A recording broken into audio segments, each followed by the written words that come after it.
Vamos agora à segunda parte da eletroquímica, nós vamos estudar a eletrólise. A eletrólise é um processo de óxido-redução, mas ela é exatamente o inverso da pilha.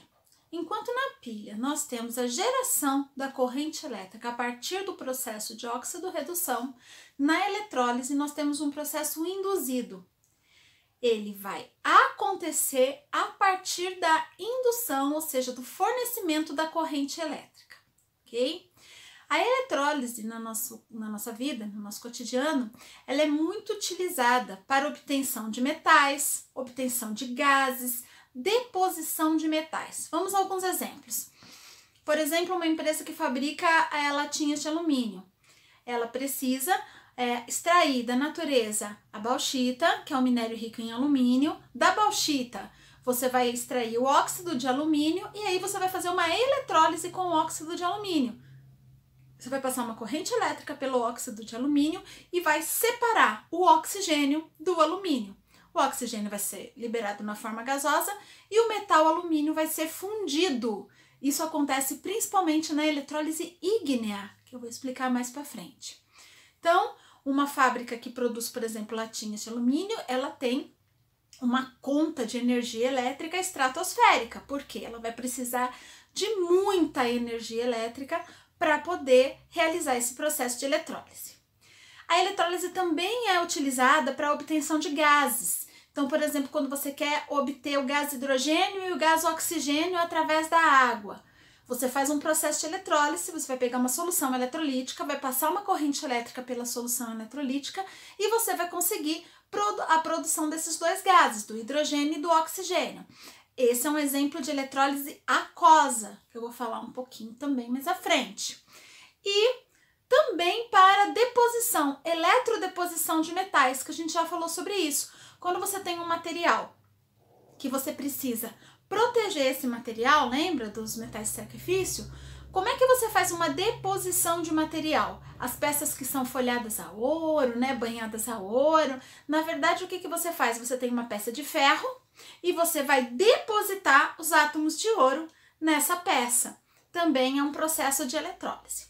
Então, vamos ver aqui o quadro geral para a gente entender esse processo que é o inverso da pilha, que é chamado de eletrólise.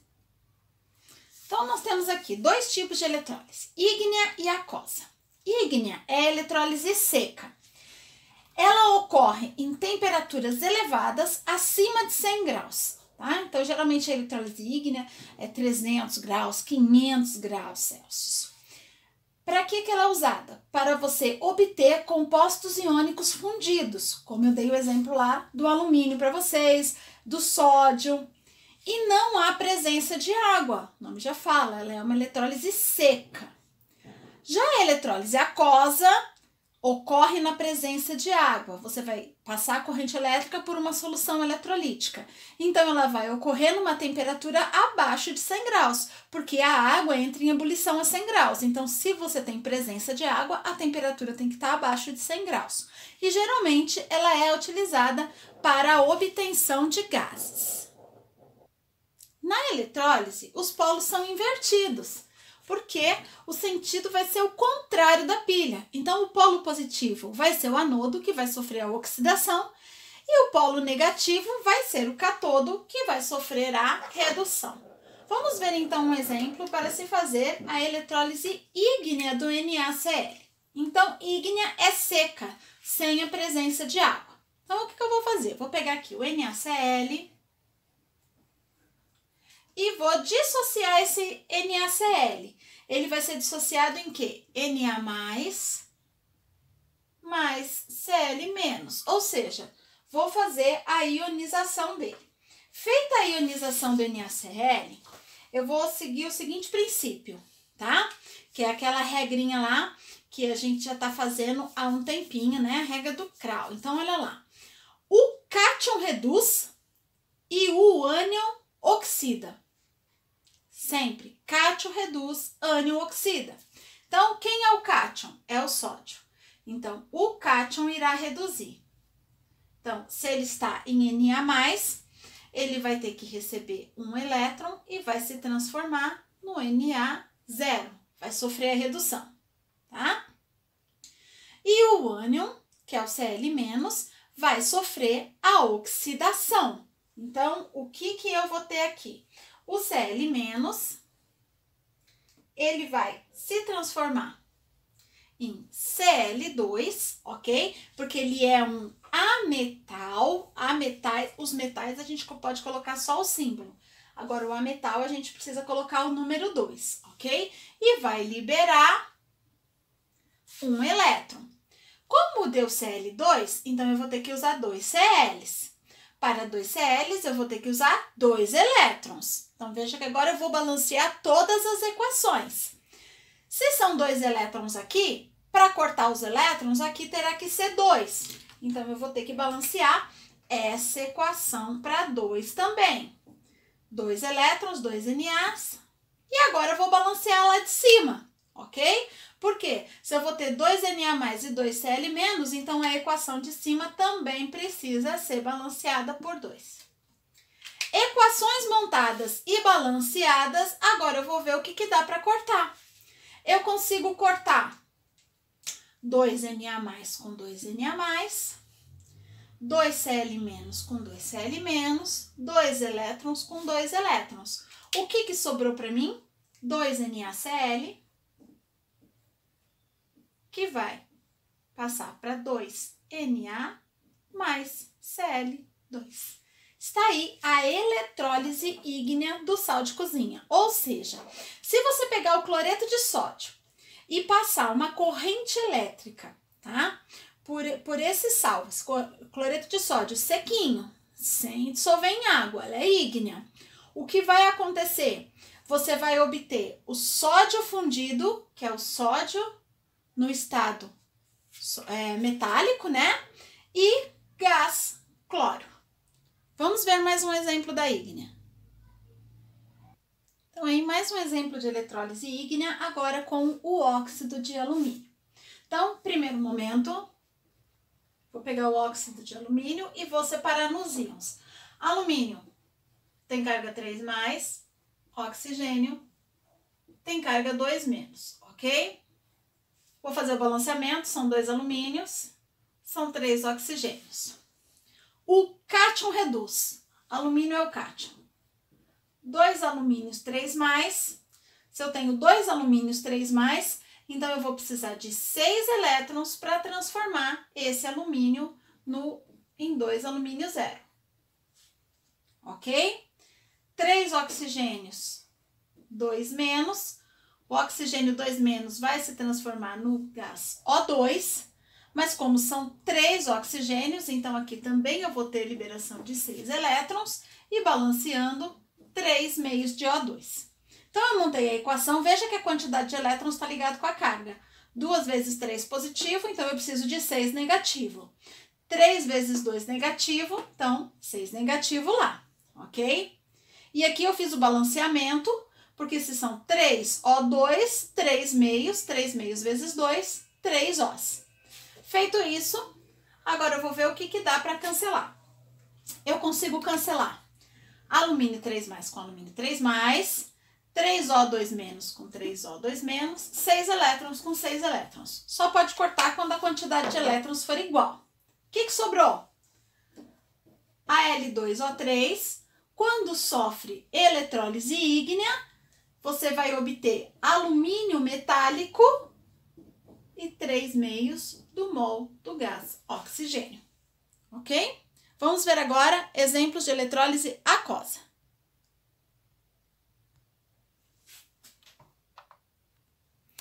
Agora vamos ver a eletrólise aquosa. Bom, na eletrólise aquosa nós vamos ter a presença de água, tá? Então a água vai se ionizar de que maneira? Ela vai liberar hidrogênios e hidroxilas, tá? Liberou hidrogênios e hidroxilas.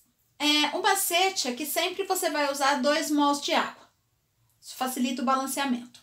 Então, na eletrólise aquosa, nós vamos ter 2 cátions. O hidrogênio e mais o outro que vem do sal que vai estar solubilizado na água. E 2 ânions, a hidroxila e o outro ânion que virá do sal que está solubilizado na água. Então, você vai ter que definir qual é o cátion cátion que vai sofrer a redução e qual ânion que vai sofrer a oxidação. No caso do hidrogênio, ele tem maior facilidade de reduzir se ele tiver na presença de elementos da família 1A, 2A ou alumínio. Já se for qualquer outro cátion, o hidrogênio não vai sofrer a descarga. No caso da hidroxila, ele tem uma maior facilidade de sofrer a descarga se ela estiver na presença do flúor ou de qualquer ânion oxigenado. Se o ânion não for oxigenado e não for o flúor, a hidroxila não vai sofrer a descarga. Vamos ver isso aí no exemplo. Então, vamos para a eletrólise aquosa do NaCl. Primeira coisa, eu vou pegar o NaCl e vou fazer a ionização dele em Na+, e Cl-. Só que agora é aquosa, então tem a presença de água. Vou colocar para 2 mols de água, que vai se dissociar em 2H+, e 2 hidroxilas. Esse 2 aqui é para facilitar o balanceamento, tá? Sempre vai ser 2. Vejam, eu tenho 2 cátions. Qual dos 2 cátions irá sofrer a redução? É aí que nós vamos consultar a tabela, tá? Então, vou levantar aqui para vocês verem, olha lá. Entre sódio e hidrogênio, sódio é da família 1A, então o hidrogênio prevalece. Então, vai ser o hidrogênio que vai sofrer a redução. E temos também 2 ânions. Temos aqui o cloro e a hidroxila. Entre cloro e hidroxila, cloro é um ânion não oxigenado, não tem oxigênio. Então, ele está aqui, ó, demais ânions. Entre cloro e hidroxila, o cloro prevalece. Então, é o cloro que vai sofrer a oxidação. Vamos agora fazer a redução do hidrogênio e a oxidação do cloro. Vou pegar os 2 hidrogênios. Hidrogênio é um metal. Então, ele vai se transformar em H2 e aqui serão 2 elétrons. Vou pegar agora o cloro. O cloro também é um metal, ele vai formar Cl2. Se ele vai formar Cl2, eu preciso de 2 cloros. Ele vai liberar 2 elétrons. Vou ajustar agora o balanceamento. Se eu tive que usar 2 cloros aqui, aqui eu também preciso de 2 cloros. Então, vou ajustando. Se são 2 cloros, vão ser 2 NAs para formar 2 NaCl. Ajustado. Agora eu vou ver o que dá para cancelar. Corta 2 elétrons com 2 elétrons. 2 Cl- daqui eu anulo com 2 Cl- de lá. 2H+ daqui com 2H+ daqui. E vamos ver o que sobrou. No reagente eu tenho 2 NaCl mais 2 H2O. Olha só, é uma eletrólise aquosa, é o sal solubilizado na água. E o que formou? H2, Cl2, sobrou aqui 2 Na+, e sobrou 2 hidroxilas. 2 Na+ com 2 hidroxilas, o que é o Na com a hidroxila? Aqui formou 2 NaOH. Formou uma base. Então, essa solução, quando era o sal diluído na água, eu tinha um meio neutro. O pH era neutro. No final da eletrólise, a solução ficou alcalina. Por que ficou alcalina? Porque na hora da eletrólise, o hidrogênio da água foi consumido e sobrou na água hidroxilas. Quando você tem excesso de hidroxilas, a solução vai ficar alcalina. Vamos ver agora um segundo exemplo. Mais uma eletrólise aquosa. Então, primeiro passo, eu vou fazer a ionização do sulfato ferroso. Então, eu vou ter FeSO4, que vai se ionizar em Fe2+, e SO4 2-. Agora, vou acrescentar água. 2H2O que vai ionizar em 2H+, e 2 hidroxilas. Veja que eu já sempre uso 2 mols de água. Agora, vamos avaliar de acordo com a nossa tabela. Olha lá. Eu tenho 2 cátions. Eu tenho o ferro e tenho o hidrogênio. O hidrogênio, ele tem a maior facilidade quando ele está na presença de alguém da família 1A, 2A ou alumínio. No caso aqui é o ferro. O ferro não é da 1A, o ferro não é da 2A e não é o alumínio. Então, o ferro, ele é mais forte que o hidrogênio. É o ferro que vai sofrer a redução. Vamos agora para os ânions. Eu tenho o SO4 e a hidroxila. A hidroxila, ela é mais forte que o flúor e ela é mais forte do que todos os ânions oxigenados. O que é um ânion oxigenado? É um ânion que tem oxigênio, que é o caso do SO4. Então, a hidroxila é mais forte que ele. Nesse caso agora, é a hidroxila que vai sofrer a oxidação. Vamos então para os processos. Eu vou pegar o ferro, que é o mais forte. Esse ferro vai receber 2 elétrons e vai reduzir para ferro metálico. Como é um metal, eu só ponho o símbolo. A hidroxila vai sofrer a oxidação. Quando a hidroxila sofre a oxidação, gente, ela forma 2 produtos, um pouquinho diferente. Ela forma oxigênio e ela forma água, tá? E como é um negativo e você vai usar 2 mols, então aqui você vai ter 2 elétrons. Para fechar esse balanceamento, 2 vezes 1, 2 hidrogênios. 2 hidrogênios. O oxigênio que eu tenho 1 a mais. Então, aqui eu multiplico por meio. Balanceado. Agora vamos ver o que dá para cancelar. Dá para cancelar 2 hidroxilas com 2 hidroxilas. Dá para cancelar 2 ferros 2+ com ferro 2+. 2 elétrons com 2 elétrons. E olha só. Aqui eu tenho uma água e aqui eu tenho 2 moléculas de água. Então, eu vou tirar uma água daqui e uma água daqui. Vamos ver o que sobrou. Sempre tem que sobrar o sal e a água. O sal e a água. Porque é uma eletrólise aquosa. Então, eu preciso que tenha o sal que vai sofrer a eletrólise na presença de água. E no produto, vamos ver o que sobrou no nosso produto agora. O ferro metálico. O gás oxigênio. E o que mais que sobrou? Sobrou 2H+. E sobrou o SO4 2-. 2H+ com SO4 2-, aqui eu tenho H2SO4. Ou seja, nessa eletrólise, a hidroxila foi consumida. Como a hidroxila foi consumida, o que vai sobrar nessa nossa solução após a eletrólise? Vai sobrar íons hidrogênios, e ácidos são substâncias aquosas que liberam íons H+.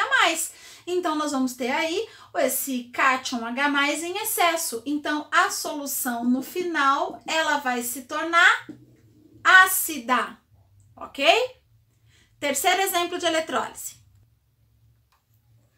Então, agora vamos fazer a eletrólise do sulfato de sódio. Então, primeiro passo, pegar o sulfato de sódio, vou ionizar o sulfato de sódio. 2Na+, SO4 2-. É aquosa, então na presença de 2H2O, que vai se ionizar em 2H+, e 2 hidroxilas. Vamos pegar nossa tabela e olha o que vai acontecer agora. Entre sódio e hidrogênio, quem é o mais forte? Bom, o hidrogênio prevalece pelo sódio. Então, o hidrogênio é maior, é ele que vai sofrer a redução. Entre o sulfato e a hidroxila, quem é o mais forte? Sulfato é um ânion oxigenado, então a hidroxila é mais forte. É a hidroxila que vai sofrer a oxidação. Então, vamos fazer a redução do hidrogênio. 2H+, com 2 elétrons, ele vai se reduzir a H2, gás hidrogênio. E agora da hidroxilas. 2 hidroxilas, Nós já vimos que a hidroxila, ela forma oxigênio e água, liberando 2 elétrons, e eu vou balancear aqui, ok? Vamos ver o que sobrou? Então, vamos lá. 2 elétrons corta com 2 elétrons, 2 hidroxilas com 2 hidroxilas, 2 hidrogênios com 2 hidrogênios, uma água com uma água. Tem que sempre sobrar, ao menos, 1 mol de sal e 1 mol de água. Sal e água, porque é uma eletrólise aquosa. Então, sobrou o sal e sobrou a água. Do outro lado, aqui formou gás hidrogênio, gás oxigênio, sobrou 2 Na+, e 2 SO4, 2-. E SO4, 2-. O que é Na+ com SO4, 2-? É Na2, SO4. Então, vejam só. O Na2SO4 que estava no início da reação, ele vai estar aqui no final da reação. Então, esse sal, ele vai servir como um meio para que a água, tá? A água vai sofrer a eletrólise e vai produzir o gás hidrogênio e o gás oxigênio. Essa solução não sobrou hidrogênio. O hidrogênio foi consumido, então ela não pode ser ácida. Não sobrou hidroxila, ela foi consumida, então ela não é alcalina. Ela continua sendo uma solução neutra. Eu posso tirar esse Na2SO4 daqui e daqui. E eu vou ter o quê? Eu vou ter a equação de decomposição da água. Então, se você quer decompor a água, o que você faz? Você pode fazer uma solução eletrolítica de água com sulfato de sódio, passar uma corrente elétrica por essa solução, que você vai obter nos seus eletrodos gás hidrogênio e gás oxigênio. Essa reação, gente, ela pode ser utilizada para a obtenção desses gases. O hidrogênio é um gás altamente inflamável, tá? O oxigênio é um gás que a gente tem na atmosfera, então são produtos que não poluem o meio ambiente. E aí, quando você consegue reter esse gás hidrogênio, você pode estar usando para você poder fazer reações, né, de termoquímica. Então, um exemplo, uma indústria, ela pode fazer a eletrólise aquosa do sulfato de sódio, obter o gás hidrogênio, tá? Colocar esse gás hidrogênio num cilindro e aí usar nas reações que envolvem calor dentro dessa indústria. Essa é a primeira parte da eletrólise, estudando as reações de eletrólise ígnea e aquosa. Vamos agora aos exercícios.